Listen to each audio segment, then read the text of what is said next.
Perfect.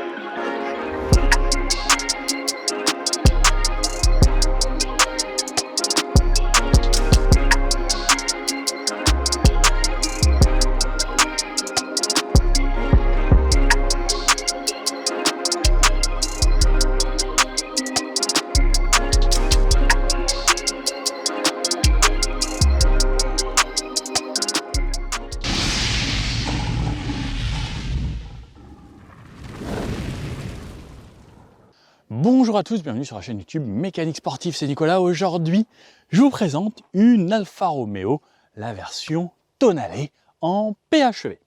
Ça fait quelques temps qu'elle a été présentée en diesel ou mild hybride, et aujourd'hui, on a la chance de pouvoir essayer la version hybride rechargeable.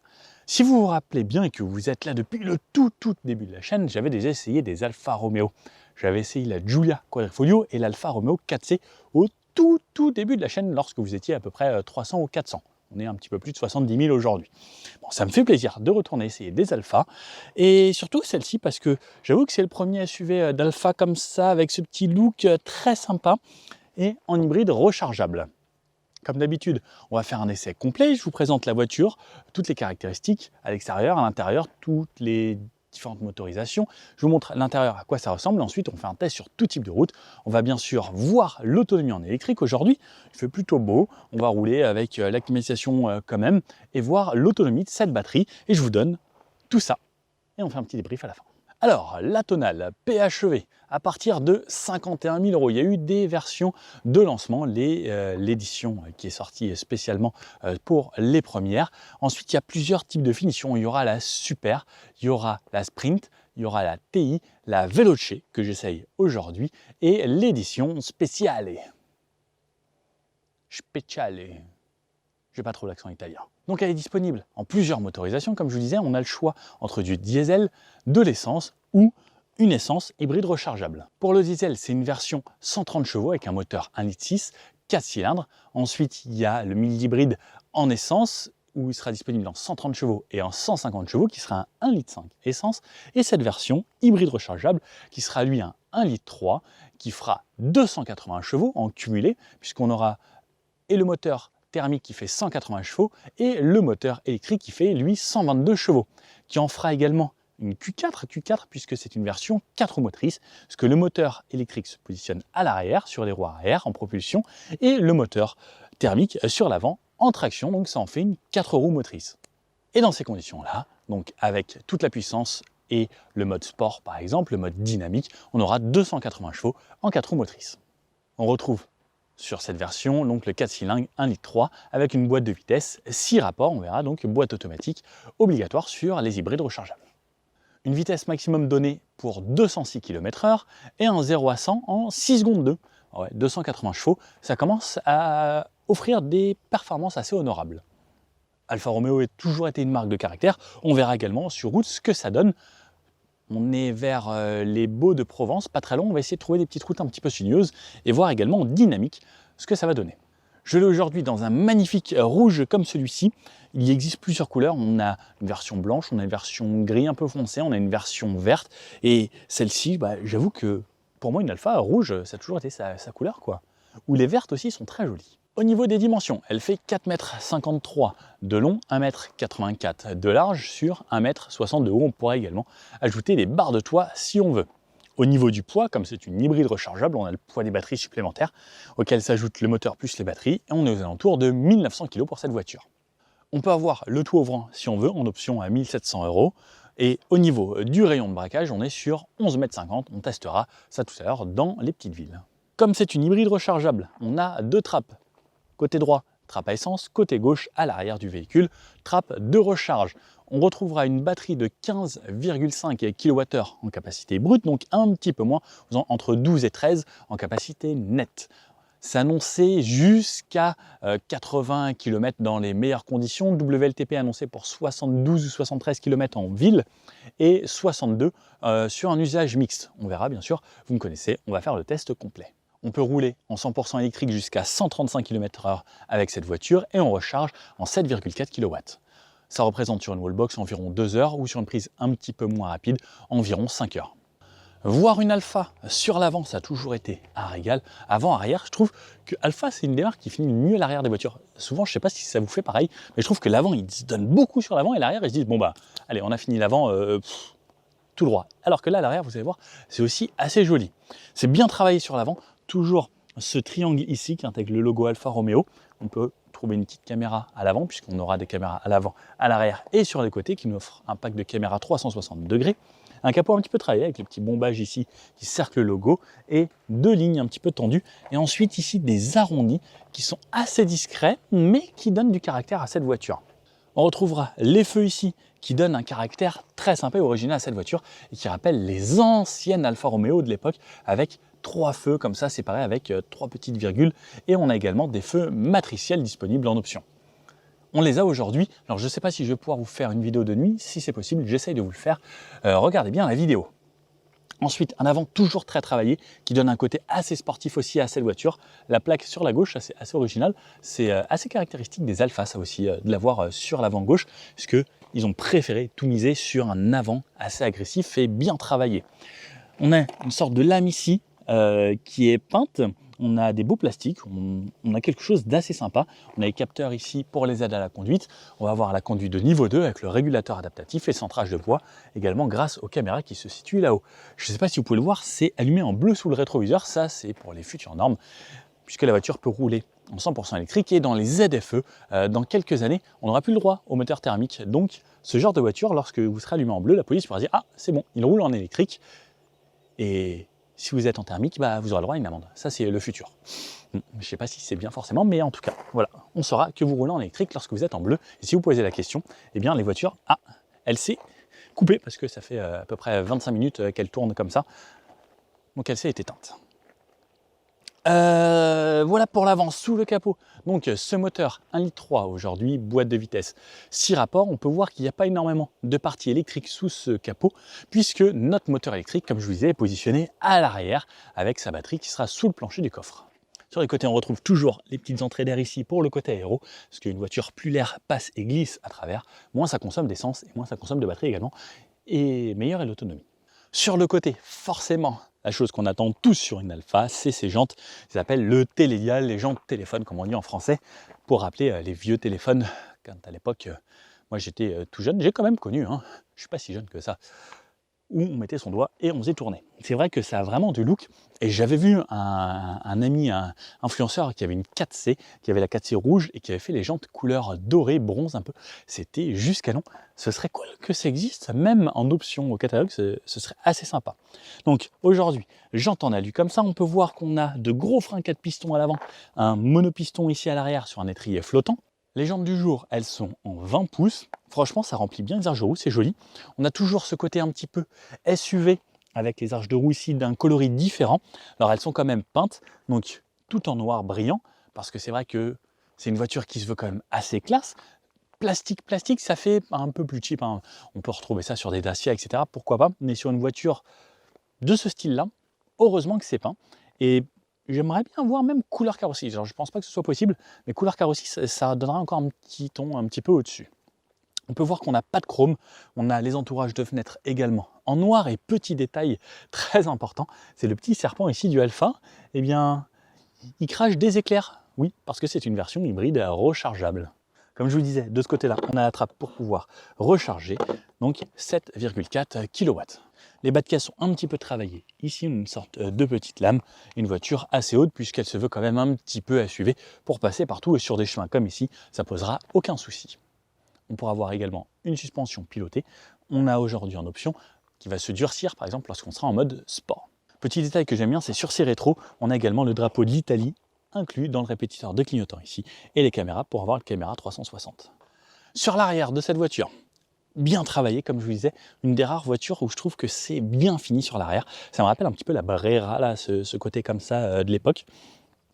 3 feux ici pour nous rappeler ce qu'on a à l'avant. Et ce que j'aime bien, c'est que c'est un petit peu en 3D, c'est sur 3 différents plans, donc ça donne un petit peu d'effet de profondeur à ces feux arrière. Pareil, lorsqu'on a le clignotant, c'est sur le côté. Et le bandeau lumineux qui vient, hop, donc il nous fait vague. Ici, on a le W qui vient jusqu'au logo Alfa et qui repart de l'autre côté. Très sympathique. Vitre à s'incliner avec l'essuie-glace, bien pratique, un long becquet comme d'habitude, ça joue sur l'aérodynamisme également et ça fait que ça consomme un petit peu moins parce que les flux d'air sont bien guidés sur l'arrière. Troisième feu stop intégré ici, la petite buse de lave-glace ici pour nettoyer la vitre, l'antenne requin là-haut, hein, obligatoire sur ce genre de voiture, le beau logo Tonale avec le logo Alpha, la caméra de recul un petit peu plus bas et comme on peut voir, tout est peint sur l'arrière de notre version aujourd'hui, les réflecteurs sur les côtés, les capteurs de parking et surtout, quelque chose qui se fait de plus en plus rare, c'est les échappements sur les côtés. Et ça, c'est des vrais échappements, donc ne pas toucher parce que ça va être chaud. Mais ça, c'est de plus en plus rare, surtout sur une version PHEV. Parce que les PHEV, maintenant, ils disent oui, il ne faut pas polluer, pas d'échappement, etc. On va juste mettre des petits enjoliveurs. Et là, ils me font plaisir. On verra quand on roule, est-ce que ce petit moteur, avec ces beaux échappements, surtout deux sorties, sonne un petit peu ou pas. On verra ça en roulant. À l'arrière, donc le coffre. Ça, c'est mon petit côté feignant. J'aime bien que le coffre s'ouvre tout seul. Alors, c'est un petit peu le fouillis. J'ai deux sacs, un gros manteau, le matériel de caméra. Et on retrouve un volume de 385 litres dans cette version PHEV. Bon. Vous me connaissez, je vous connais. Vous voulez que je file là-dedans. Hop, malgré tout ce qu'il y a, ça rentre sans problème. Il y a un petit peu d'espace. Il y a une prise 12 volts ici. Et lorsque je relève ce qu'il y a juste ici, on a un petit rangement pour les câbles. Ce que j'aime bien, c'est que le câble de cette couleur est bien voyant. Sinon, on a des anneaux pour accrocher des filets, on a la banquette qui se rabat en 2 tiers, 1 tiers, et une trappe à ski bien pratique pour pouvoir aller au ski. En plus, c'est la saison, je crois, hein, février. Alors, à l'arrière de ce Tonale, parce que j'aime bien, j'ai toujours mon petit logo là-haut, quand j'ouvre la fenêtre, je vais venir m'installer. Hop. Alors déjà, ce que je remarque, c'est qu'on a une belle banquette, une belle assise, avec un peu d'alcantara perforé, du rouge, du cuir. C'est joli. La première impression me dit c'est flatteur. Au niveau de la porte, allez, je vais la fermer. Hop, partie plastique sur le haut, un petit peu de cuir et ensuite repartie plastique, très simple avec un petit insert ici au niveau de la poignée. Vitre électrique, est-ce qu'elle descend jusqu'en bas? Ah, elle descend pas entièrement jusqu'en bas, mais il y a quand même de quoi mettre son coude ici sans que la vitre appuie sur l'avant-bras. Ça, c'est pas mal. Lorsque c'est refermé, on a des vitres surteintées sur toute la partie arrière. Ça, c'est bien pour l'été et en même temps pour le côté un petit peu plus intimiste. Vitres assez grandes, on a quand même une bonne visibilité sur l'extérieur, elles sont assez longues.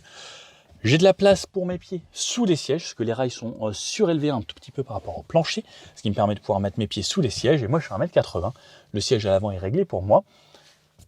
J'ai de l'espace au niveau des genoux, j'ai de l'espace au niveau de la tête. Comme je vous disais, on peut avoir en option un toit panoramique à 1 700 €, qu'on n'a pas aujourd'hui. On a un éclairage ici à LED. Et franchement, je suis plutôt bien ici. Alors, est-ce que la banquette s'incline? Non, on n'a pas de réglage d'inclinaison. Elle ne coulisse pas, elle est fixe. Fixation Isofix et Top Tether sur les deux sièges d'extrémité. On a un énorme couloir central ici. Alors ça, c'est un plus pour lorsqu'on va faire de longs trajets qu'on est à l'arrière. J'ai une visibilité plutôt correcte sur l'avant, double porte-gobelet ici et la trappe à ski que je peux ouvrir. Ah, c'est original. La trappe à ski s'ouvre pas vers l'intérieur ici, elle s'ouvre vers le coffre. Ok, pourquoi pas. La ceinture pour la troisième place du milieu, elle est juste ici. On va tester la place du milieu. On a un petit tunnel central juste ici. Hop. Ce qui est bien, c'est qu'elle est à plat sur cette banquette. Donc je me remonte pas plus que mes copains sur les côtés. J'ai un petit peu de place pour les pieds. Bon, j'ai quand même les pieds sur les rails ou sur le tunnel central. Alors selon la taille que vous faites, ce sera plus ou moins dérangeant. Mais lorsque je les mets comme ça, j'ai quand même mes pieds qui sont tunnel central plus rail. Donc au final, j'ai un bon appui. J'ai de la place pour la tête. C'est un petit peu plus ferme, effectivement, au niveau de l'assise et du dossier. C'est un accoudoir qui est derrière, donc forcément un petit peu moins confortable. Mais vous pouvez voir, hein, au niveau des genoux, j'ai toujours pas mal de place. Des poches ici à l'arrière, des sièges, dans ces sièges en cuir et de l'alcantara sur l'eau, qui finit très très bien. Hein, c'est super joli. On est pas mal. Lorsque je rabats la banquette, est-ce qu'on a un plancher plat? On a un plancher quasiment plat. Là, c'est rare. Le siège est un petit peu plus bas que ce qu'il y a dans le coffre. Mais ça fera un plancher quasiment à plat, juste ici. La ceinture, par contre, elle reste pas sur le côté. Bien penser à la remettre. Et voilà. Bon. On a la climatisation ici. Alors, on peut régler l'intensité et on a un port USB-C et un port USB type A juste ici. Bon. Allons voir l'avant. C'est là que ça va devenir intéressant. Allez, je vous emmène avec moi à l'avant. Donc poignée, petit frigo, on a le petit bouton pour verrouiller. Et d'ici, si on a la clé avec nous, la portière. Donc un petit peu comme à l'arrière, sauf qu'ici, on a une partie un poil moussée, mais ça fait quand même un petit peu plastique dur. Hein. Non, c'est pas trop moussé en fait. Plastique plutôt dur ici, plastique ici comme à l'arrière. Ensuite, on a la partie cuir sur tout cet endroit. Petite surpiqûre en rouge, les fenêtres et le réglage des rétroviseurs. De quoi mettre une bouteille ici. Comme vous pouvez voir, on ne pourra pas mettre de grandes bouteilles. Peut-être que là, 1 litre passera, mais tout juste. Le Alfa Romeo ici sur le seuil de porte. On retrouve donc des sièges comme à l'arrière avec du cuir et de l'alcantara avec ces petits points ici, ces petites perforations qui laissent transparaître du rouge ici. On a des airbags dans les sièges, airbags latéraux. L'appui-tête, alors bravo Alfa, ils ont fait un appui-tête, regardez comme c'est moelleux, c'est je pense un des appuis-têtes les plus confortables du marché. J'ai rarement eu ça et ça, j'y fais hyper attention. Je trouve que c'est très important. Merci Alfa d'avoir fait ça parce que ça fait du bien. Lorsqu'on repose sa tête, on est un peu fatigué, on repose. Très plaisant. Les sièges maintiennent un petit peu sur les côtés. Comme on peut voir, il y a de l'alcantara également qui remonte ici, ce qui permet un bon maintien, tout comme ici au siège. Et pareil, ça remonte un petit peu sur l'assise. On a les réglages du siège ici en manuel aujourd'hui. Au niveau des pédales, on a un pédalier ici avec 2 pédales et le repose-pied de ce côté. On pourra ouvrir le capot juste ici. Ensuite, on a les feux à cet endroit-là et l'intensité du réglage pour la luminosité dans l'habitacle. Et des compteurs. On a le volant qui est réglable ici grâce à ce levier pour la profondeur et la hauteur. Allez, je vous montre. Ici, je me recule. Hop, voilà à quoi ressemble. Oh, elle m'a dit bonjour. L'intérieur. Je vais mettre le pied sur le frein et je vais vous la démarrer. Bonjour Alpha. Donc, instrumentation numérique ici et écran ici. On commence comme d'habitude par le volant. Volant quasiment rond, sauf petit mais plat. Ici, sur le bas, un volant assez simple, mais un petit peu travaillé avec un côté un peu sportif. La touche pour démarrer ici, donc le start and stop. Sur la gauche, on a nos réglages d'aide à la conduite avec les modes ici, soit pour le limiteur, soit pour les régulateurs. Ça, ensuite, on active ici avec la touche petit volant la conduite de niveau 2, ça veut dire que c'est le volant qui va régler tout seul la position au centre de la voie, donc centrage de voie, annuler et remettre, la vitesse plus vite, moins vite, et la distance avec le véhicule qui me précède juste ici. Sur la droite, ça va être tout ce qui va être multimédia et communication, donc téléphone, décrocher, commande vocale, volume, changer de radio, et ça va pouvoir être changer les écrans que j'ai là. Si j'appuie une fois, ça me fait changer les infos du milieu, donc je peux faire défiler plusieurs modes. On peut voir les autonomies et autres, les messages, les aides à la conduite. On peut voir un petit tonal juste ici, les consommations et les chargements de la carte. Si je rappuie une deuxième fois, hop, ça passe à l'écran d'ici. Et là, je vais pouvoir changer les informations, pareil qu'on a de ce côté-là. La radio, soit avoir un contour, ce qui peut être aussi appréciable de cette façon, soit les consommations, soit la pression des pneus s'il y a un problème, ou mon trip juste ici et la boussole. Donc voilà, on a des choses assez simples, mais au moins on a toutes les informations dont on a besoin. Au niveau du tableau de bord, on a le compteur de vitesse de ce côté-là et les infos que je pouvais changer ici. L'autonomie restante en batterie ici, donc on peut voir que là il me reste un peu plus de 50%, elle m'indique 22 km d'autonomie restante. Donc là je suis en cours d'utilisation de cette batterie, j'ai réalisé 22,4 km et j'en suis à un peu moins de 50% de consommation. On verra jusqu'à où ça va. L'autonomie, elle a le plein. On peut voir avec le plein 480 km qu'il me reste à faire. Donc petit réservoir. Forcément, l'autonomie n'est pas forcément très grande sur les PHEV. Et ensuite, quelques informations ici et les modes. Donc là, on va voir qu'on est en EV parce que c'est en bleu. Derrière le volant, on a des grandes palettes qu'on pourrait croire sorties d'une voiture de sport, et ça c'est appréciable si on veut conduire de façon dynamique. On essayera ça tout à l'heure, donc le plus de ce côté-là, bien joli, et le moins juste ici. Sur la gauche, on a ça, le clignotant, qui a un bruit vraiment très spécial, et les appels de phare toujours de cette façon. On a aussi de quoi désactiver le Line Assist, donc j'appuie 2 fois, ça me désactive le Line Keeping Assist, donc sur les petites routes de campagne, c'est bien pratique. On a juste appuyé 2 fois, ça c'est bien qu'ils aient mis le raccourci directement ici. Et sur la droite, on va voir les essuie-glaces. On aura également de ce côté-là, aérateur. Donc de cette façon, on les tourne pour les allumer et on les retourne pour les ouvrir. Je vous ai pas montré le verrouillage ici. 2 aérateurs au centre et un aérateur là-bas. On a un tableau de bord ici qui est tout en moussé, donc c'est plutôt agréable. Un écran au centre, tactile, touche home, les raccourcis de la voiture. Donc là par exemple, tout ce qui est pour le mode hybride, mon trip, les performances. On voit que ça met un tout petit peu de temps, mais c'est plutôt réactif. Lorsque j'appuie, il n'y a aucun souci. Le clim, je peux connecter mon téléphone, Apple CarPlay, Android Auto. Joris Clerc, un bon copain photographe. Une touche Home avec quelques widgets. Ici, on voit qu'on peut personnaliser. Je peux ajouter des widgets. Si je veux, par exemple, qu'est-ce que je veux vouloir flux d'énergie, je veux ça. Et normalement, il devrait s'ajouter. Voilà, comme ça j'ai ça. Qu'est-ce que je peux rajouter encore comme widget? J'aime bien qu'il y ait tout. Siège, pour avoir mes sièges chauffants. Bon, même s'il n'y a pas forcément besoin aujourd'hui. Hop, et on peut ajouter des pages. On peut personnaliser un petit peu son menu. C'est quand même plutôt sympa. On a des raccourcis également sur le haut ici. Donc je fais défiler comme un smartphone. Ça me donne ma température extérieure, des profils, la caméra panoramique que je peux activer. Hop, retour. J'ai touché comme ça. Caméra panoramique, s'il te plaît. Voilà, ça m'affiche ma caméra panoramique, donc vue du dessus en 360 et l'avant ou l'arrière. Donc là, j'ai l'arrière et comme on peut le voir, hein, la qualité est franchement très bonne, ça fait plaisir. Je peux changer, l'avoir en très très grand angle. Je peux avoir l'avant comme ça en très très grand angle ou ultra grand angle. Waouh, la vache, là, c'est vraiment très très grand angle. C'est plus que 180 degrés. Ok, pas mal. Et comment je quitte ça là-haut, la petite flèche là-haut, comme sur un smartphone. Très simple.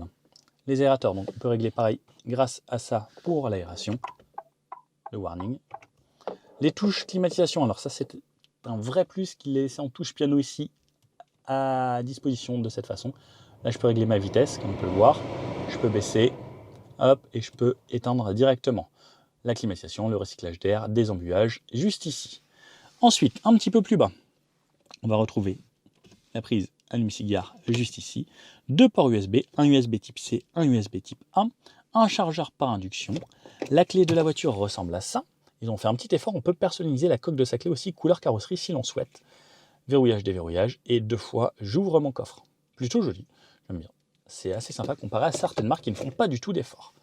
De ce côté-là, on va avoir les modes de conduite. Je vais vous montrer lorsque je vais démarrer la voiture, vraiment les démarrer. Donc si je me mets en drive, je vais pouvoir personnaliser ici le mode A. Donc on va voir, c'est le mode A qui m'affiche ici, c'est le Efficiency. Ensuite, j'ai le mode normal et j'ai le mode dynamique. Et là, ça m'a tout de suite démarré la voiture et ça repasse ici directement en contour et je vais pouvoir même passer les palettes, enfin les vitesses avec les palettes au volant. Et on voit que la suspension ici est passée en rouge puisque on a une suspension adaptative. Et si je veux repasser en confort, j'ai juste à appuyer et suspension soft lorsque je rappuie et que c'est en blanc. On peut passer en off si je reste appuyé comme ça pour désactiver l'ESP. Là, l'ESP s'est mis en rouge également. Et ça me dit là-bas qu'il n'y a plus d'ESP. Attention, il n'y a plus également de front assist. Parce que là, c'est par exemple quand il neige pour pouvoir rouler sans souci. Et ensuite, je peux hop, tout me remettre. Hop, et je me remets en A. Donc le mode efficiency, parce que la voiture n'a pas tourné depuis longtemps, ne veut pas s'activer. Mais dès que le moteur va être chaud, elle va se repasser en mode efficiency. La boîte de vitesse ici, comme je vous ai montré, drive ici, je peux basculer en manuel sur le côté pour jouer avec mon levier ou rester toujours en manuel et pouvoir jouer avec mes palettes justement. Le mode reculé, donc qui m'active les caméras de recul juste ici, et le mode parking. Ensuite, on a la touche volume ici pour le son. Radio sur 97. La qualité sonore est plutôt bonne, on a le frein à main juste ici. Alors, contrainte pour moi, est-ce que vous voyez, vous, que la LED est allumée? Moi, pas du tout. Donc c'est allumé en blanc et dès qu'il y a des reflets, en fait, on ne le voit pas du tout. Ça, c'est vraiment dommage. Pareil pour les boutons ici. Et tout ce qui est en blanc, on ne le voit pas. Ça aurait été bien d'avoir une autre couleur. De nuit, sans problème, mais de jour, par exemple, avec les réflexions, je ne vois pas que c'est allumé en blanc. Donc je désactive le frein à main ici. Le e-save, ça va être pour pouvoir recharger la voiture ou dire je veux préserver mon autonomie. Assistance de parking et désactiver les bip-bip, donc les radars de parking. Ensuite, j'ai double porte-gobelet ici, avec une texture un petit peu caoutchouteuse pour ne pas que ça fasse de bruit lorsque c'est à l'intérieur. Un télépéage, donc on peut voir qu'on a de la place ici. la couloir ici qui coulisse, donc ça c'est un plus. Et ensuite je vais pouvoir ouvrir pour accéder à un petit rangement ici. On voit que ça c'est après les papiers et cartes grises, ça rentre de cette façon. Le tableau de bord, on peut voir la finition ici qui est assez sympathique. De l'Alcantara, des surpiqûres et la boîte à gants qui se trouve là. On ne pourra pas mettre de grandes bouteilles ici, mais on pourra mettre tous les documents sans problème, c'est assez profond. Plutôt pas mal. La porte je vous remontre et on l'a vu sur les sièges et les sièges arrière. Bon, là je pense que je vous ai montré... Ah non, j'oublie le haut. Je vous montre toujours les rétros. Rétro sans bord, donc borderless ici. L'éclairage juste ici, donc qui s'affiche là en blanc, comme vous pouvez voir, avec des LED. Hop, je peux l'éteindre. Ensuite, la touche SOS. Est-ce qu'on veut que ça s'allume avec l'ouverture des portes ou pas? Je peux allumer que d'un côté ou de l'autre et ça s'allume et ça s'éteint progressivement. Ça c'est bien pour les yeux la nuit. De ce côté-là, hop, la petite LED avec le miroir. Hello les amis. Et de quoi pouvoir coller ces parkings. Là-haut, poignée pour tout le monde et mon petit micro juste ici pour parler au téléphone. Et j'ai ma poignée également ici. Bon, là c'est bon, je crois que je vous ai totalement tout montré. On va commencer en 100% électrique, voir l'autonomie de la batterie et ensuite on va faire en mode hybride. C'est parti. Allez, c'est parti à bord de ce Tonale. On va commencer bien sûr en 100% électrique, la batterie est chargée à 100%, ça m'indique 60 km en élec, donc on va essayer de faire le maximum possible. Là on se dirige vers le repas, on est arrivé à Avignon, on va tester ça. Drive, j'ai deux grosses palettes derrière ici, on n'a pas de mode B, on a un mode D qui vient de me redémarrer le moteur parce que justement je suis passé en manuel en boîte de vitesse. Ah, ça y est, ça va me le recouper. Je vais me repasser en mode A, qui est le mode Efficiency, qui va lui privilégier le côté électrique. Alors, Dodan, on sent quand même une certaine fermeté sur la suspension. On va voir vraiment ce que ça donne ensuite. Alors, hop, je vais retourner là. Le GPS, hop, je veux y aller. Let's go. Alors, toujours ce côté très agréable avec l'électrique. Hop, oui, allez, s'il te plaît. Le silence, ça c'est quand même vraiment une bonne chose avec les voitures PHEV ou hybrides. Après 80 mètres, allez tout droit. Hop, ça, on désactive la dame qui parle, c'est moi qui vous parle. Vous arriverez à destination à 16h13. Ok. Alors, hop, encore un Dodan ici. Ça va, on sent une certaine fermeté, mais ça amortit plutôt bien. Au niveau de la position de conduite, je retrouve une position un petit peu SUV, mais je suis mis entre la berline et mi SUV. Je suis pas vraiment assis. Le problème c'est que si je remonte un peu plus pour avoir vraiment les jambes vers le bas, je serais un petit peu haut. Donc en fait je suis dans une position un petit peu intermédiaire qui me déplaît pas trop. Je sens un petit peu les sièges assez fermes. Donc là on est sur une Veloce en finition, ce qui pourrait amener ce petit côté véloce. La direction est très assistée. Elle est hyper légère. C'est plutôt agréable pour la ville. Alors, le bruit du clignotant est quand même très atypique. Normalement, vous n'allez pas oublier que vous l'avez mis.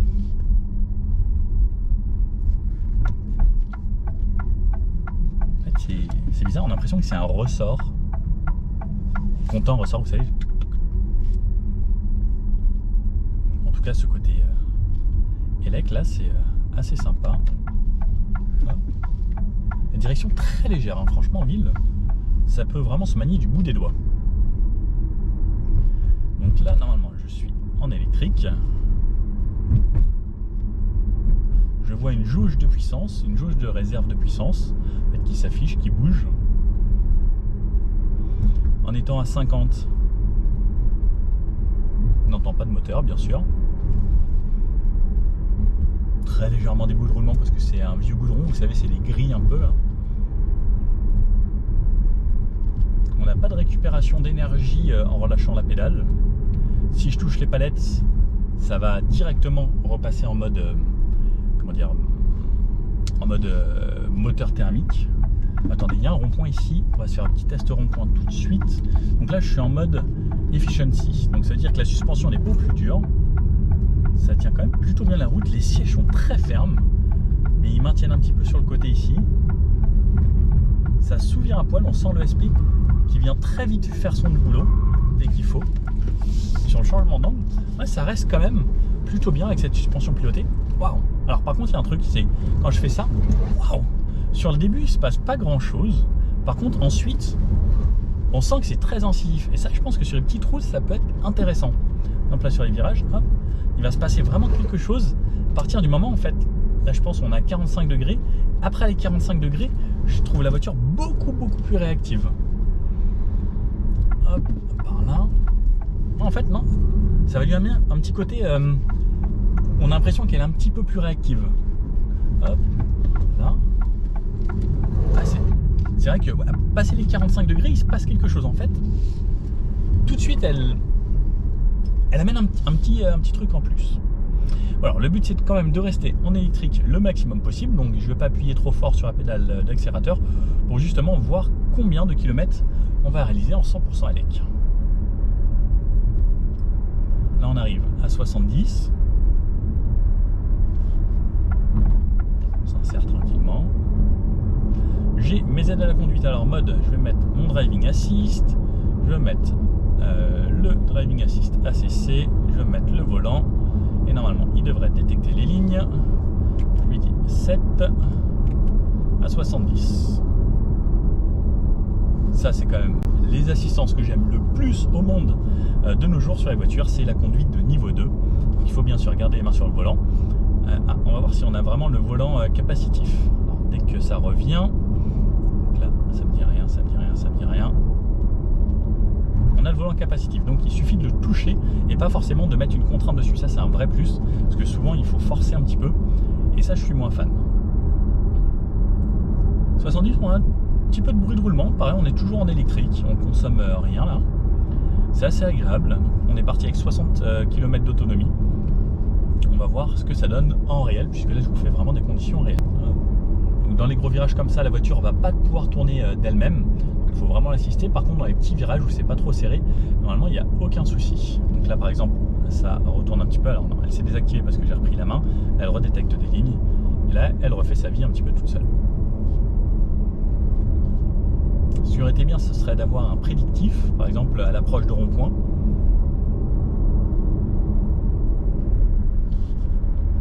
Et là, on ne l'a pas. La pédale de frein, là on a eu un gros freinage. Elle garde une bonne consistance. Et comme on n'a pas de freinage régénératif, on n'a pas de mode B, c'est assez rare d'ailleurs sur une hybride rechargeable. Donc en fait la pédale de frein elle gardera toujours quasiment la même consistance et on voit que ça recharge quand même à chaque fois qu'on freine. Après franchement l'intérieur me plaît bien, là, ce tableau de bord ici en Alcantara, cette sorte d'aluminium ici, on dirait de l'aluminium mais c'est du plastique avec cet effet très sympathique. Franchement je trouve ça assez joli, le volant est sympa, il est agréable, la jante de volant n'est pas trop grosse et en vrai on est plutôt bien. Et d'ailleurs je sais pas pourquoi je conduis, hop, à 80. Je me remets mes petites aides à la conduite, donc à 80. C'est pareil, c'est agréable. Très peu de bruit. C'est bien, c'est une nouvelle voiture quand même. Bon, ce qui est bien également, c'est qu'on peut suivre dans nos trips ici dans les menus et hybrides. Par exemple le mode électrique, donc là on voit que c'était un petit peu monté, ça monte à 20 kW, là je retourne à plat, je suis à 12 kW de consommation, donc ça me donne un petit peu la puissance et les consos qu'on a. On n'a pas directement la vraie conso sur l'électrique, on peut voir quand est-ce qu'on a roulé en électrique, quand est-ce qu'on est en thermique, mais pas exactement les consos à part l'instantané que j'ai ici. Sinon, là je peux vous dire déjà on a fait 10 km et on était parti avec 60 km, ça m'affiche actuellement 46 km d'autonomie restante. Il y a bien sûr la clim qui est activée, il fait assez beau aujourd'hui, il y a du soleil donc il faisait chaud dans l'habitacle, j'ai mis la clim à 20 degrés, pas de volant chauffant, pas de siège chauffant parce que il fait largement assez bon. Et je peux retourner sur ma carte ici pour voir ce que je dois faire. J'ai mon affichage ici également sur le tableau de bord avec mon GPS, il y a quand même pas mal de choses. C'est moderne, c'est agréable. C'est à coudoir que je vais avancer un petit peu pour qu'il soit bien. Alors par contre, là ça fait déjà quelques kilomètres que je roule avec. Et je sais pas si c'est une impression. J'ai l'impression que la couloir à droite et à gauche ne sont pas exactement à la même hauteur. Je suis un petit peu comme ça. Je sais pas si c'est un petit ressenti ou si c'est vraiment comme ça. En tout cas, depuis tout à l'heure, je me fais conduire. Là, ça recharge. Phase de décélération. L'idéal, c'est si vous roulez avec ce genre de voiture, c'est vraiment d'anticiper. Plutôt que de freiner au dernier moment fort, c'est de rouler le plus possible en roue libre. Surtout que là, on n'a pas de mode de récupération avec le mode B. Hop, je tourne tranquillement. Et je repasse par là. Et je repars gentiment. Pareil, à l'accélération, si vous voulez consommer le moins possible et faire durer le plus possible votre batterie, il faut rouler en mode cool. Donc on avait plusieurs modes, on réessayera les autres modes ensuite, le mode normal et le mode D dynamique. On a aussi un mode pour désactiver l'ESP totalement. D'ailleurs, je pense à ça, est-ce que ça vous intéresserait de faire un cours d'éco-conduite? Enfin, que je vous fasse une vidéo sur l'éco-conduite, comment vraiment anticiper, comment bien gérer, comment consommer le minimum. Je pense que c'est un truc qui pourrait être intéressant, n'hésitez pas à me dire dans les commentaires si ça vous intéresse, que ce soit pour une voiture électrique, diesel ou essence, voir un petit peu les réflexes adoptés, parce que je pense que selon les moteurs également, ça doit pouvoir jouer.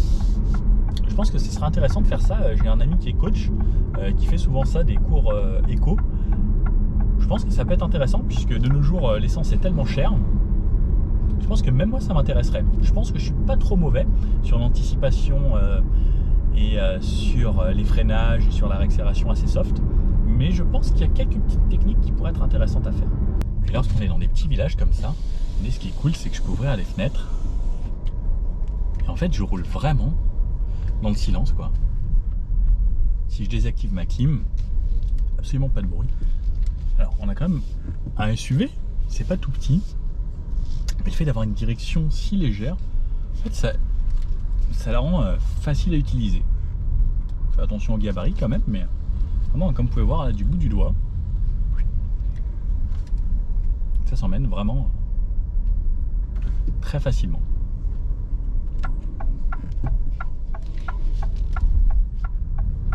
Et lorsqu'on est en ville comme ça, surtout dans les petits villages, c'est agréable. On entend un petit peu le bruit électrique sur l'extérieur. Après, il y a toujours le bruit obligatoire en France et en Europe, il me semble, jusqu'à 30 km/h pour qu'on vous entende arriver. Je trouve ça quand même bien. Mieux que juste la version micro-hybride qui existe si vous voulez ce confort d'utilisation au quotidien. Hop, on referme et on repart. Sur les petites imperfections, on sent une certaine fermeté quand même, ce qui n'est pas forcément un point négatif tout le temps, d'avoir un petit peu de fermeté, parce que justement ça fait une voiture qui tient mieux la route. Bon, vous connaissez la chaîne, on est toujours là pour tester ce que les autres ne testent pas, donc je vais me mettre en mode dynamique pour me démarrer le moteur thermique et avoir à l'arrière également, ce qui me donne toute la puissance, mais surtout ce qui me donne une voiture 4 roues motrices. Donc là on teste le rayon de braquage et surtout 4 roues motrices, et là moi je vois quoi? De la terre et autres. Alors je me dis, on va faire du tout-terrain. Ah, ça m'active directement du tout-terrain. Et oh, on est presque dans un croisement de pont. Ah voilà, là la voiture est en train de bouger comme ça. J'adore faire ça. Alors, c'est pas une voiture qui est faite pour faire du tout-terrain, mais on a quand même 4 motrices, ça s'appelle un SUV, donc vous me connaissez, hein. On va faire ça, hop, un petit peu de dévers. Ouais, ça passe, hein. Ouais, ça passe tranquille. Donc pour la descente, pas de souci. Donc là, c'est les freins avec l'ABS qui est en train de me dire attention. Et on va essayer de faire la montée, pareil. Hop. Normalement, j'ai 4 motrices. Alors, j'ai pas du tout des pneus adéquats. Mais est-ce que ça va fonctionner facilement? On va tester ça. Hop. Allez. C'est parti, on monte un petit peu ici sur le dévers. Hop, j'ai mes caméras. Ah. Non, ça n'a pas trop envie. Donc, je peux peut-être désactiver mon ESP. Je reste appuyé. Je vais reprendre juste un petit peu d'élan. parce que là c'est plus du gravier. Et on va voir si ça passe. Allez, hop, avec un petit peu d'élan. 4 roues motrices. Ah. On sent que c'est pas trop fait pour, mais elle s'adapte. Ok, bon c'est bon, elle est passée.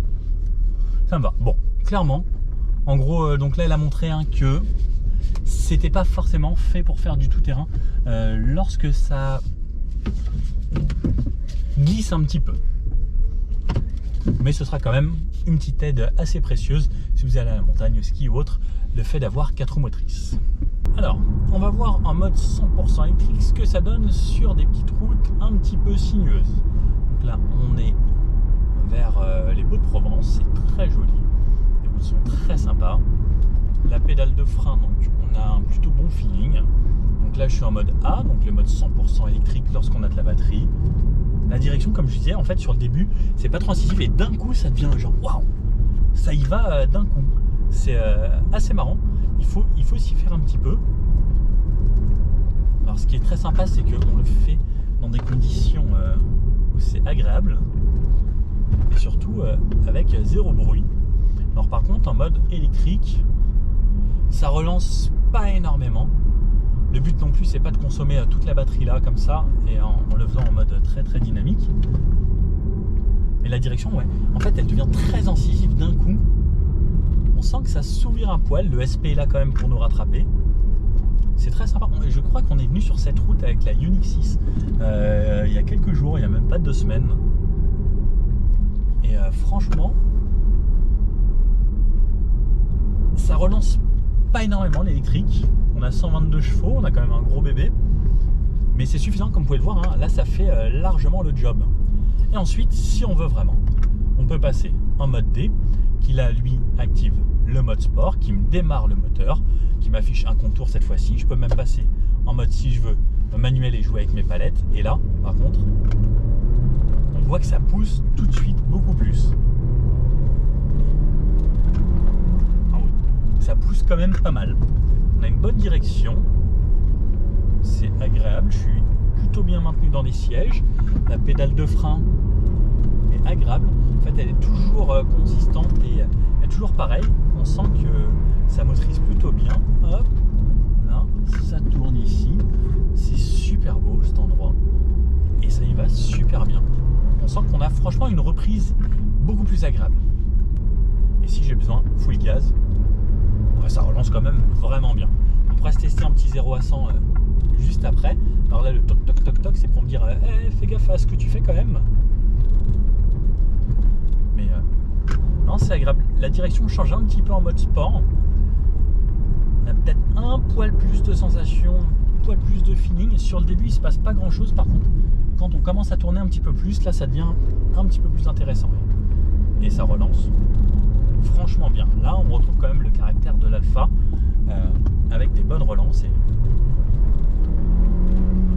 sur les gros freinages, ça freine bien. On sent un petit peu les 1 tonne 9. Sur les accélérations, on sent beaucoup moins. Au niveau de la tenue de route, c'est plutôt pas mal. Hein. Le but après, c'est pas non plus de faire n'importe quoi et d'y aller à fond, mais très agréable. Donc là, on repasse en électrique, hein, c'était bien sûr pour tester ce mode. Et à chaque fois qu'on sera en descente, par contre, là, le gros avantage de l'hybride rechargeable, c'est qu'on va recharger de la batterie. Donc là, hop, à chaque fois, ça me recharge de cette façon. On arrive là, et toute la descente, je vais pouvoir recharger. Et si j'appuie très peu, je vais quasiment rien consommer.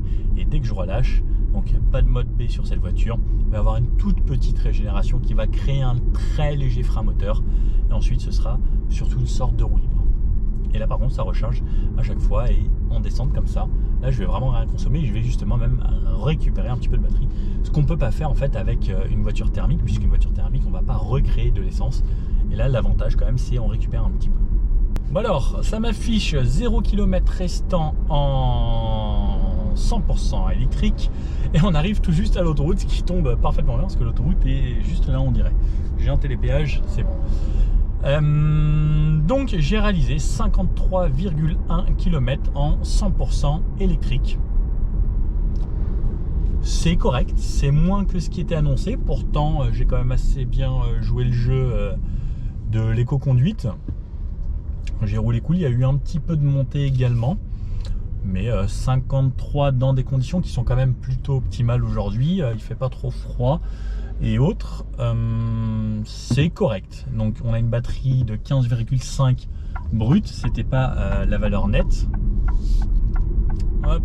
Donc là, on est toujours encore un petit bout en élec. On va voir combien de temps ça va durer. On va aller sur l'autoroute, voir également un petit peu les consommations sur autoroute. Comme vous savez, souvent les PHEV, c'est pas l'idéal sur autoroute, puisqu'on trimballe du poids en plus. Mais on va voir ce que ça donne. Allez, hop, on ressort. Ça accélère suffisamment. Je suis toujours en élec. Ça m'affiche toujours 0 km, donc on a... Ah, ça y est, mode Advanced Efficiency temporairement indisponible. Niveau de la batterie trop faible. 53,7 km exactement. Donc maintenant, on passe en N. Et on va passer en mode hybride simple. Donc 53,7. Donc là, ce que je peux faire, c'est réinitialiser ça. Alors, est-ce que je peux le faire comme ça? Je reste appuyé. Je viens de tout réinitialiser. Allez, c'est parti. On relance. Donc cette fois-ci, on est en thermique. Et ici, on est sur l'autoroute. On va se mettre à 130 directement. Dès que la Clio voudra bien passer. J'ai mes avertisseurs d'angle mort. Ça relance correctement. Donc là, ce qu'il faut savoir, c'est qu'il n'y a plus de batterie du tout. Donc, première chose que je vais faire aussi, c'est également me remettre mon régulateur adaptatif, 130 km/h, ma conduite de niveau 2, centrage de voie, et je vais me faire conduire. Ça, c'est mon moment préféré.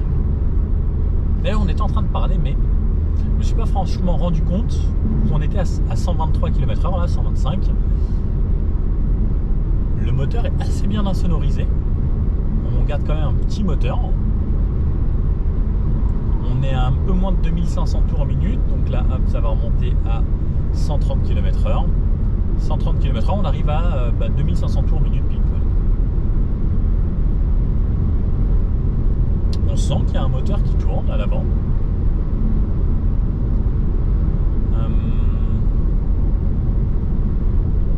C'est plutôt bien insonorisé. Très peu de bruit de roulement. Ça, c'est assez agréable. Peu de bruit du vent. Ça aussi, c'est une bonne chose.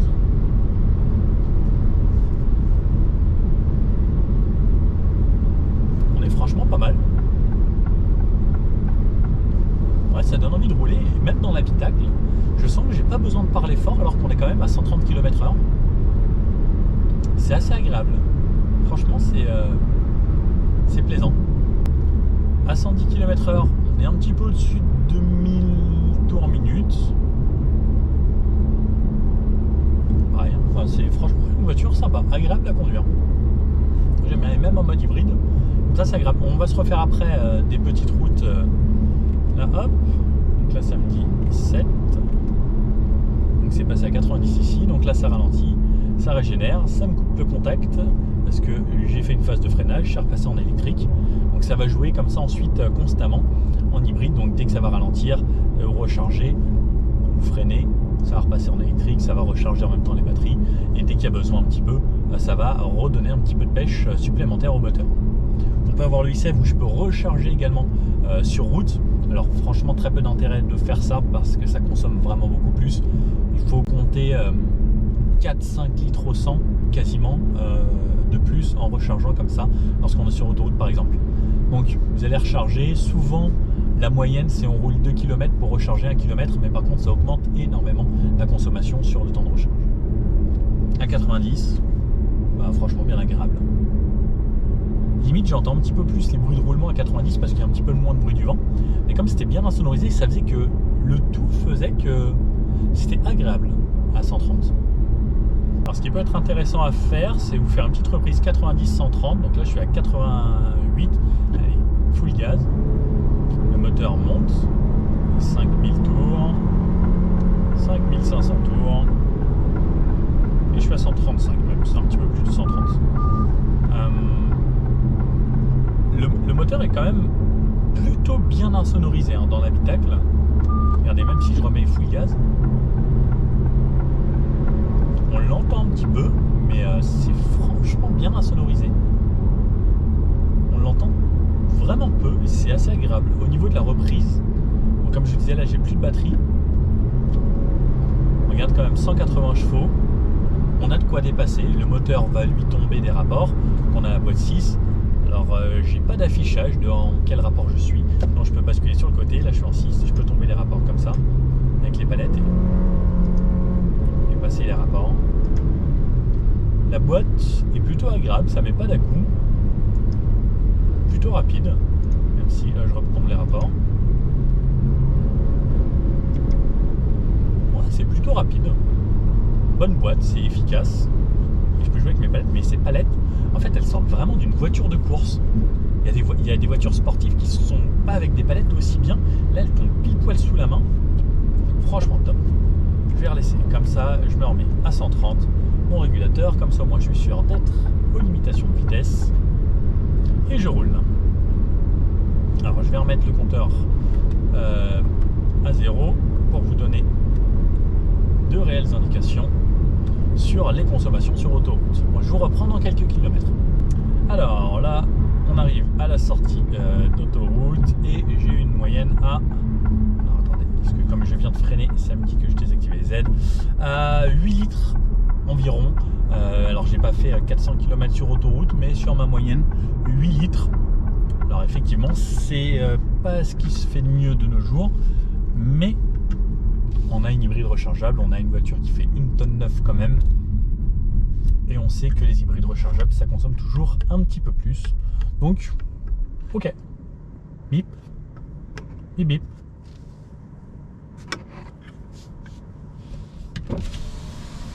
Bip bip. Bip bip bip. C'est bon. Bip.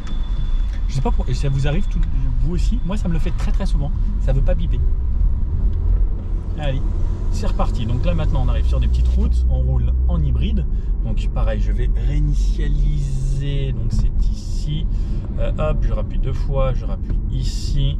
Comme ça, je réinitialise mes consos. Donc là ça va jouer en hybride. Par exemple là je suis en électrique. Puisque j'ai ralenti. J'ai fait un gros freinage de l'autoroute.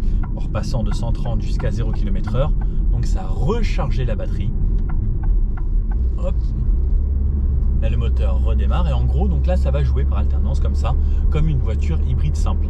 Donc là je relance. Ce qui est bien c'est que j'ai un petit peu plus de punch que quand je suis en mode 100% électrique, puisqu'il y a plus de puissance. On passe de 122 à 180 chevaux comme ça, et c'est 280 lorsqu'on est en cumulé en mode dynamique.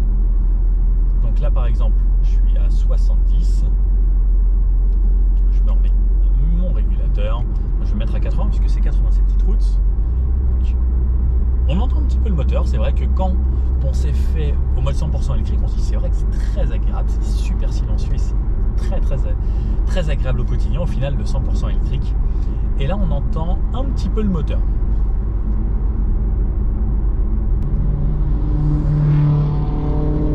Bon.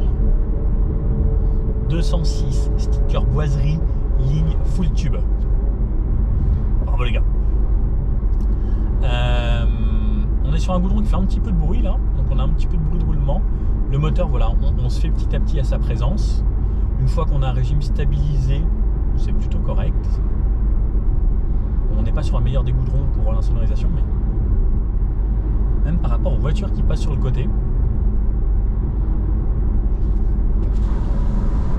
En plus, on a des vitres simples, donc on n'a même pas de vitres avec un feuilletage ou double vitrage, donc c'est plutôt agréable.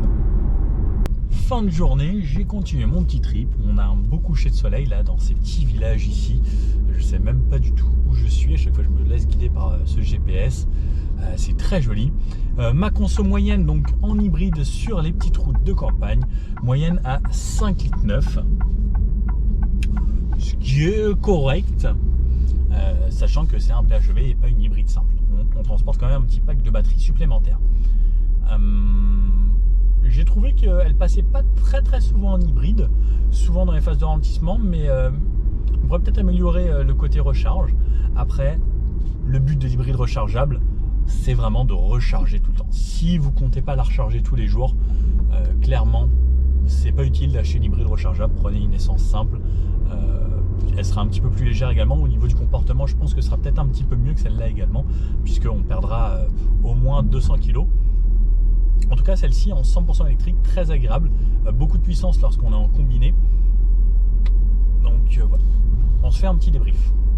Bon alors, ce nouveau Alpha Tonale, je n'avais pas essayé les autres versions. Donc il existe, comme je vous disais, soit en essence, soit en diesel, et maintenant donc en PHEV.